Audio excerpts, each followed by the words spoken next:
반인 거죠? 네.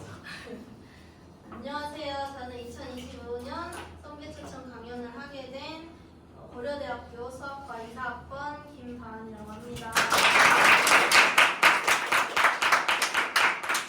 네, 설명을 하기 앞서서 선배기도 하고 좀 더 친하게 좀 설명하고 싶어서 반말로 할까 하는데 괜찮을까요? 네. 그럼 반말로 한번 진행을 해볼게.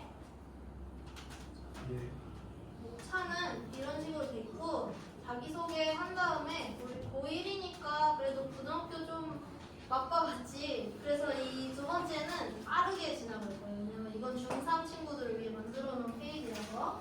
세 번째는 내가 실제로 고등학교 때 썼던 공부 방법을 설명을 해줄 거고, 네 번째로 이제 너희가 대입에 어떤 식으로 준비를 해야 될지 간단하게 설명하고, 마지막으로 이제 학원, 이 학원을 어떻게 하면 나한테 굉장히 좋게 잘 활용할 수 있을까? 그런 방법 설명하고 마지막으로 Q&A 한 다음에 마무리할 것 같아. 자, 여러분 반갑습니다. 나는 아까 말했듯이 현재 고려대학교 지금 수학과에 2학년으로 다니고 있는 김다은이라고 해.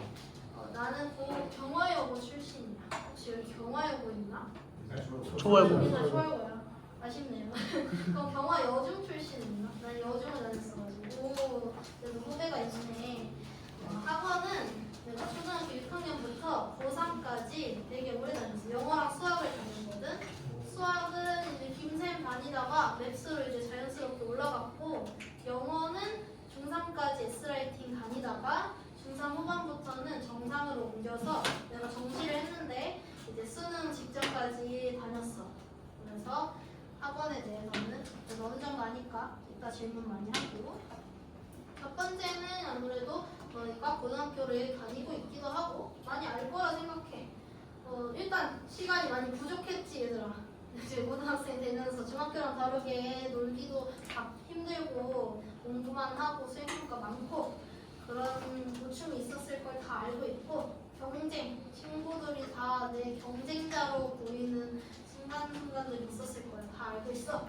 마지막으로 생기부. 너희는 이제 딱 제도가 바뀌어가지고 생기부가 좀 덜 중요하게 됐지만 그래도 상위권 친구들한테 여전히 생기부가 중요하고 나의 차별점을 만들어줄 수 있는 요소니까 중요했을 텐데, 알다시피 생기부는 선생님들이 도와주지 않아. 나 스스로 채워야 할 거야. 그래서 힘들었겠지? 여기는 이제 중3 친구들한테 고등학교가 이렇게 힘들다 하고 설명하는 부분이니까 빠르게 넘어가고, 자, 내가 실제로 고등학교 때 어떻게 공부를 했는지 네 가지 한번 설명해 볼게. 첫 번째는 우선순위를 설정하자는 거야.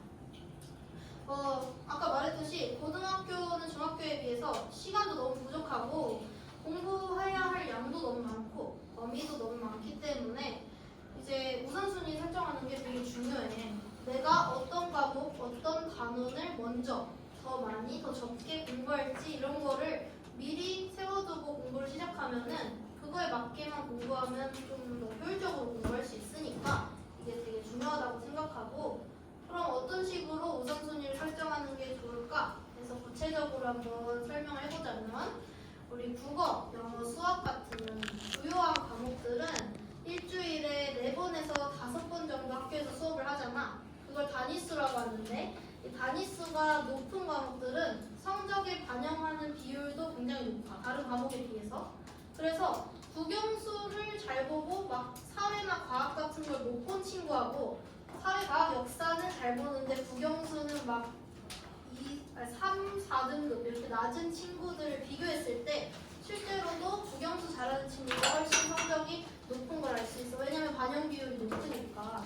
그만큼 국영수가 중요하니까 이 우선순위를 설정할 때 국영수는 무조건 최우선으로 두고 나머지 조금 덜 중요한 과목들을 이제 세세하게 우선순위를 설정하면 될 것 같아. 걔네들은 어떻게 설정하냐면 내가 뭐에 더 자신이 있고 자신이 없고 이런 걸로도 나눌 수 있고, 또 수행평가랑 시험 범위가 겹치는 애가 있잖아 가끔씩. 그런 애들은 좀 뒤로 미루거나 해서 좀 더 중요한 과목들을 공부하면 좋고, 학교 선생님이 어렵게 낼 거다 하는 선생님들이 계시거든. 그런 거 있으면 더 많이 공부해야 되니까 걔는 우선순위를 좀 높게 두면 좋겠지. 이런 식으로 개인에 맞춰서 우선순위 설정한 다음에 공부를 하면 효과적으로 공부할 수 있을 거야. 두 번째는 N회독을 하자는 거야. 아까랑 좀 모순적이지만 고등학교 내신 시험은 수능에 비해서는 범위가 되게 좁아. 선생님 입장에서.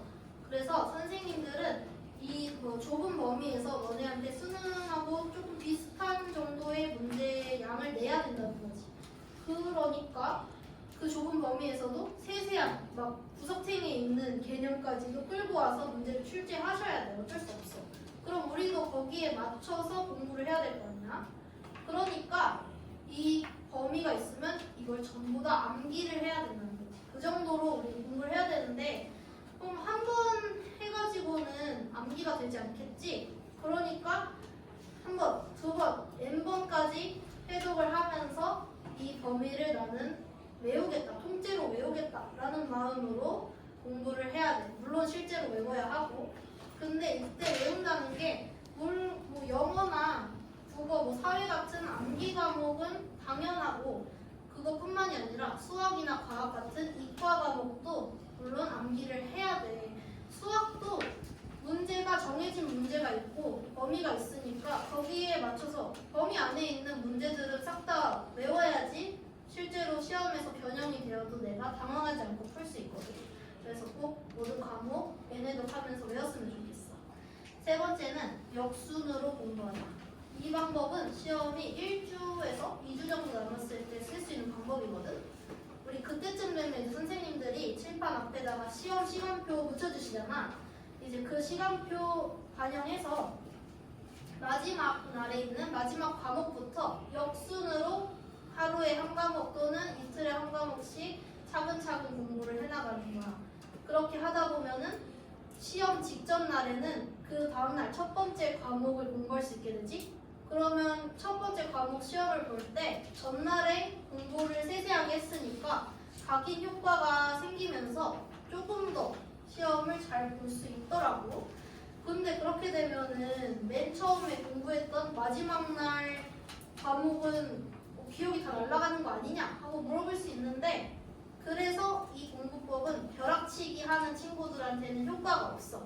기본적으로 평소에 주요한 과목들은 매일매일 공부를 하던 친구들이 시험 1, 2주 정도 남았을 때 차근차근 정리하면서 머리에 되새기는 공부법이니까 우리 공부를 평소에도 좀 잘하면 좋겠어. 벼락치기 하지 말고.